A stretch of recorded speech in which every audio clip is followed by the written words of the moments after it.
बिस्मिल्लाहिर्रहमानिर्रहीम। Maths politics में खुश आमदीद। मैं हूं आपका मेज़बान आबिद नसीर। नाज़रीन, इमरान खान ने आर्मी चीफ के नाम दूसरा खत लिख दिया है। इमरान खान काफ़ी गुस्से में नज़र आ रहे हैं कि पहले खत का जवाब ठीक नहीं आया, अब दूसरा खुला खत लिख दिया गया है। इसमें इमरान खान ने क्या कहा है आपके सामने रखना है। और कज़ाफ़ी स्टेडियम की रौनकें जिस तरह बहाल हुई हैं और 6 मुल्क की सीरीज़ जारी है। कल पाकिस्तान और न्यूजीलैंड के माबैन मैच हुआ, सनसनीखेज मैच था। और आज भी बहुत सारे लोग कज़ाफ़ी स्टेडियम का रुख कर रहे हैं और ये ज़बरदस्त इक़दाम किया गया कि जो कज़ाफ़ी स्टेडियम को महज़ 117 दिनों में इतना खूबसूरत, शानदार और जो फ्राइडे वाले दिन क्या कमाल किस्म की इनॉग्रेशन की गई, वो वाक़ई मोहसिन नकवी साहब दाद दो तहसीन के मुस्ताहिक़ हैं। और उससे भी खूबसूरत उसमें बात ये हुई कि जो साबिक़ चेयरमैन पीसीबी हैं, ज़का अशरफ साहब, वो भी मौजूद थे और नजम सेठी साहब भी मौजूद थे और इसके अलावा भी बहुत बड़े-बड़े हस्तियाँ मौजूद थीं। और जब उनसे पूछा गया, आपको मोहसिन नकवी साहब को कहा गया, आपको क्रेडिट जाता है, तो उन्होंने ज़का अशरफ साहब और नजम सेठी साहब को, जो उनके लेफ्ट राइट बैठे हुए थे, उनको क्रेडिट दिया कि बेसिकली ये शुरू किया हुआ इनका है, हमने मुकम्मल किया। और फिर ये कहा गया, फ्राइडे को एक और भी अच्छा काम हुआ था कि 1500 मज़दूरों के साथ खाना उनके एज़ाज़ में ज़ोहराना दिया गया, एक पॉज़िटिव मूव थी। और वज़ीर-ए-आज़म ने कहा कि मोहसिन नकवी साहब जो अच्छा काम करते हैं, उनको यूरोप लेके जाते हैं, इन 2500 लोगों को भी यूरोप लेके जाना चाहिए। ज़ोराना 1500 लोगों के एज़ाज़ में दिया गया, जो खबर आई थी।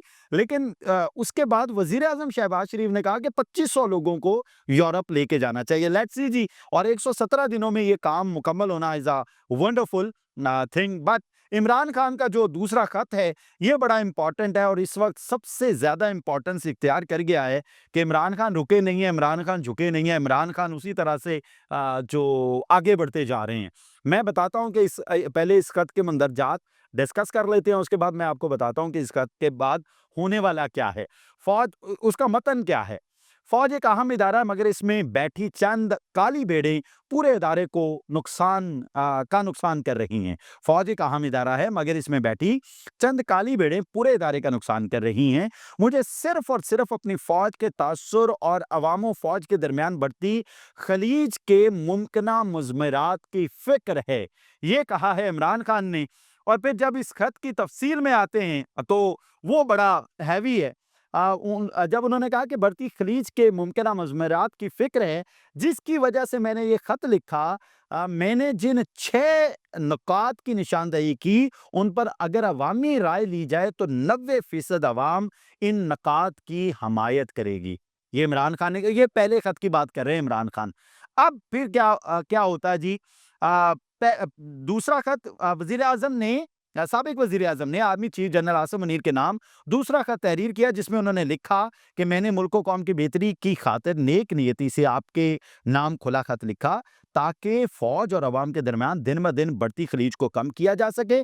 मगर उसका जवाब इंतहाई गैर संजीदगी और गैर ज़िम्मेदारी से दिया गया है। ये लिखा है इमरान खान ने।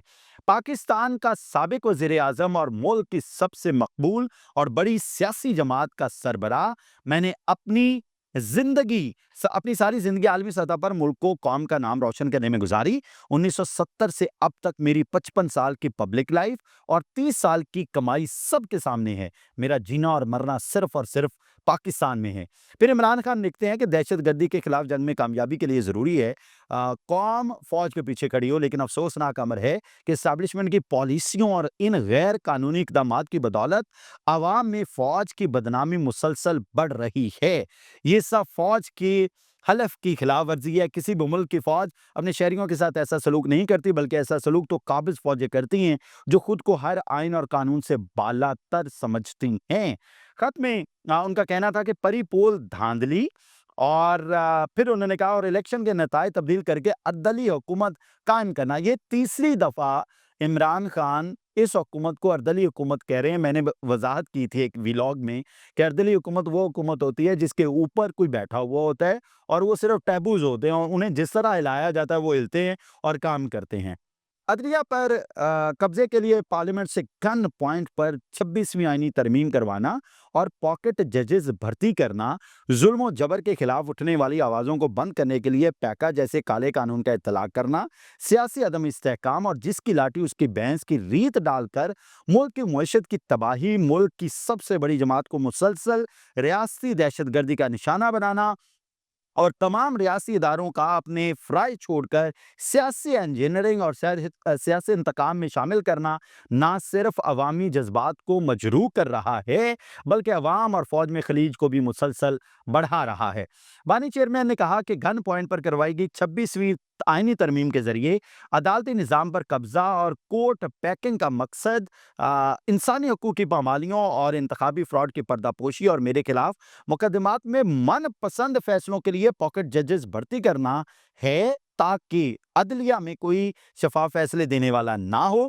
میرے سارے کیسز کے فیصلے دباؤ کے ذریعے دلوائے جا رہے ہیں، مجھے غیر قانونی طور پر 4 سزائیں دلوائی گئی ہیں۔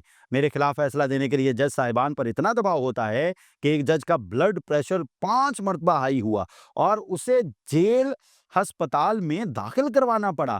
اس جج نے میرے وکیل کو بتایا مجھے اور میری اہلیہ کو سزا دینے کے لیے اوپر سے شدید ترین دباؤ ہے۔ یہ دوسرا خط ہے جی عمران خان کا، لیکن عمران خان میرا خیال ہے اس کے بعد جب جیل سے باہر آئیں گے نا، وہ کہیں گے کہ میں نے جو 2017 میں ظلم کروایا تھا نا ثاقب نثار صاحب کے ساتھ مل کے، اب اپنی بقیہ زندگی میں جو باقی رہ گئی ہے اس میں کبھی اس طرح کا ظلم نہیں کرواؤں گا۔ جس طرح سے میں نے 2018 سے اپریل 2022 تک جو کچھ کیا مختلف لوگوں کے ساتھ مل کے، جن کے خلاف آج میں باتیں کر رہا ہوں، میں آج کے بعد ہاتھ جوڑتا ہوں، میں اس طرح دوبارہ کبھی نہیں کروں گا۔